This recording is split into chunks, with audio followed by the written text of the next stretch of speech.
और अब आगे बढ़ते हुए बात करते हैं और आपको बताते हैं दिल्ली की हवा का हाल, क्योंकि दिल्ली में आज से हरियाणा की तरफ से आने वाली बसों में केवल इलेक्ट्रिक और सीएनजी बसें, जो कि बीएस स्टैंडर्ड 6 की डीजल बसें हैं, उन्हीं को दिल्ली में एंट्री की इजाजत होगी। दिल्ली सरकार ने निर्देश दिया है कि हरियाणा से आने वाली सभी बसों को, यानी इलेक्ट्रिक और सीएनजी और भारत स्टैंडर्ड 6 की जो डीजल बसें हैं, उन्हें ही इजाजत दी जाएगी, जबकि उत्तर प्रदेश और राजस्थान से आने वाली बसों को भी इन्हीं नियमों का पालन करना होगा। दिल्ली सरकार के परिवहन विभाग के मुताबिक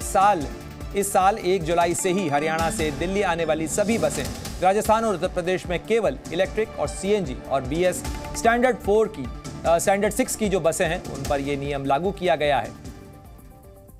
तो यानी दिल्ली में बढ़ते हुए प्रदूषण के स्तर को देखते हुए ये नियम लागू किए गए हैं। दिल्ली एनसीआर के इलाके के अंदर प्रदूषण की मार हर कोई झेल रहा है और ऐसे में तमाम कोशिशों और कवायदों के बावजूद प्रदूषण का स्तर बढ़ता चला जा रहा है और लगातार हवा जो है वो बेहद खराब की श्रेणी में बनी हुई है और जो AQI है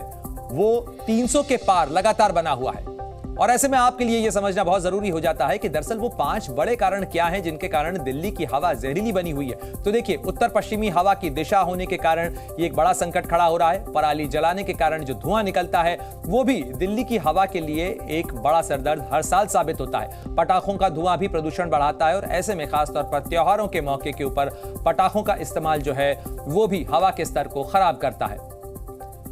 और एक बड़ी खबर आपको बता दें, दिल्ली में हवा के AQI इंडेक्स के बढ़ते स्तर को देखते हुए एक आपात बैठक बुलाई गई है। दिल्ली एनसीआर में एयर क्वालिटी इंडेक्स ने इस सीजन में सभी रिकॉर्ड तोड़ दिए हैं और आज सुबह दिल्ली में ओवरऑल AQI 336 दर्ज किया गया। मौसम विभाग के अनुमान के अनुसार 3 नवंबर तक प्रदूषण का स्तर बेहद खराब बना रहेगा और इसके बाद अगले 6 दिनों तक ये बेहद खराब स्तर में ही बना रहेगा। वहीं बढ़ते प्रदूषण को देखते हुए दिल्ली सरकार के परिवहन मंत्री गोपाल राय ने आज दोपहर 1 बजे दिल्ली सचिवालय में सभी संबंधित विभागों के साथ समीक्षा बैठक बुलाई है। बैठक में दिल्ली में प्रदूषण के हॉटस्पॉट पर फोकस होगा।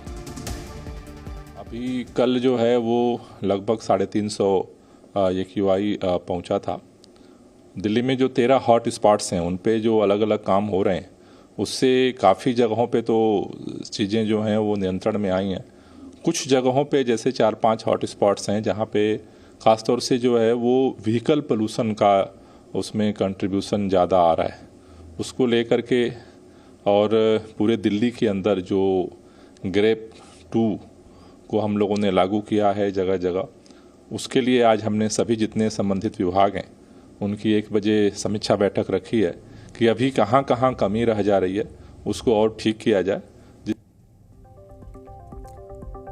तो दिल्ली सरकार क्या कुछ कदम उठा रही है वो हमने आपको बताया और ग्राउंड जीरो पर क्या कुछ कोशिशें हो रही हैं, सरकार की तरफ से क्या कोशिश हो रही है, दिल्ली वाले किस तरीके से इस मुसीबत को झेल रहे हैं, इसके अपडेट्स के लिए मेरे 2 सहयोगी हमारे साथ जुड़ गए हैं, अनुष्का गर्ग और बलराम पांडे। बलराम, मैं सबसे पहले आपका रुख करना चाहूंगा। गोपाल राय को हमने सुनवाया दर्शकों को कि क्या कुछ सरकार करने जा रही है, लेकिन कितना बड़ा संकट दिल्ली सरकार के लिए भी और क्या कुछ कोशिशें, ग्रैब 2 की बात जो है गोपाल राय कर रहे हैं, लेकिन इफेक्टिवली इसे लागू करवाने के लिए क्या कदम आज से लागू किए जा सकते हैं?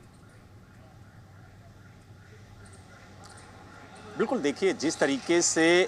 दिल्ली में वायु की गुणवत्ता जो है खराब श्रेणी में बनी हुई है, इसको लेकर के दिल्ली सरकार आज समीक्षा बैठक कर रही है और इस बैठक में जो संबंधित अधिकारी हैं उन्हें दिशा निर्देश भी जारी किया जा सकता है। क्योंकि आप देखिए, दिल्ली सरकार लगातार पोल्यूशन को लेकर के काम करने का दावा करती है और यही वजह है कि दिल्ली सरकार ने विंटर एक्शन प्लान तैयार किया और दिल्ली में कुल 13 हॉट स्पॉट चिन्हित किए जहां पर टीमें लगाकर 24/7 काम करने की बात कही जा रही है। लेकिन जिस तरीके से पोल्यूशन का स्तर लगातार दिल्ली के अंदर बढ़ रहा है, उसको लेकर के कहीं ना कहीं अब सवाल भी खड़े हो रहे हैं। लेकिन आज जिस तरीके से 1 बजे सचिवालय के अंदर समीक्षा बैठक बुलाई गई है और ये कहा गया है कि जो संबंधित विभाग हैं उनको जिम्मेदारी दी गई थी कि पोल्यूशन के स्तर को कम करें, लेकिन दिल्ली में जिस तरीके से पोल्यूशन का स्तर बढ़ रहा है और खास तौर से अगर हम मौसम विभाग की बात करें तो वो साफ तौर से ये कह रहा है कि जो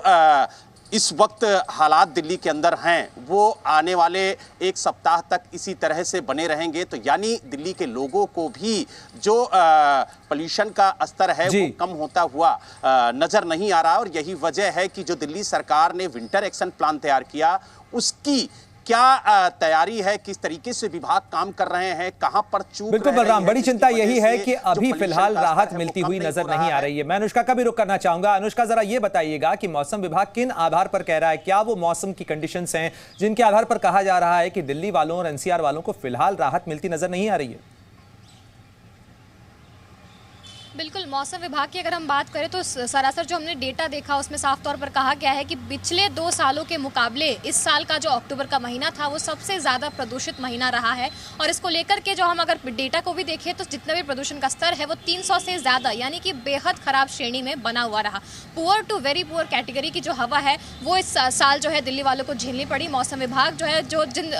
पैमानों पर इन चीज़ों को मॉनिटर करता है, जैसे कि वेस्टर्न जो डिस्टर्बेंसेज हैं वो हो रहे हैं कि नहीं, हवा की जो गति है वो कितनी तेज है वो या कितनी धीमी है, उसके आधार पर तय करती है कि आने वाले दिनों में प्रदूषण का जो स्तर है वो किस तरीके का रहने वाला है। फिलहाल मौसम विभाग का पूर्वानुमान ऐसा रहा है कि 3 नवंबर तक जो हवा की श्रेणी है वो बेहद खराब में ही रहने वाली है और लोगों को इससे खासा परेशानी का भी सामना करना पड़ रहा है। बहरहाल मैं आपको बताना चाहूँगी कई सारे ऐसे रेगुलेशंस हैं जिनको लागू किए गए, लेकिन उसके बावजूद भी दिल्ली में हवा का जो स्तर है वो साफ होता नजर नहीं आ रहा है और लगातार लोग जो है कहीं ना कहीं शिकायत लेते हुए आ रहे हैं। स्वास्थ्य संबंधित जो उनकी परेशानियां हैं उनको साझा करते हुए नजर आ रहे हैं। लगातार जिस तरीके से हवा का स्तर खराब हो रहा है, कहीं बिल्कुल अनुष्का, यही सबसे बड़ी समस्या बनी हुई है कि हर है। साल इस तरीके की समस्या का सामना दिल्ली वालों को करना पड़ता है, लेकिन कोई स्थायी समाधान का फॉर्मूला अभी तक नहीं निकल पाया। शुक्रिया अनुष्का आपका भी, और साथ ही बलराम आपका इन तमाम अपडेट्स को साझा करने के लिए।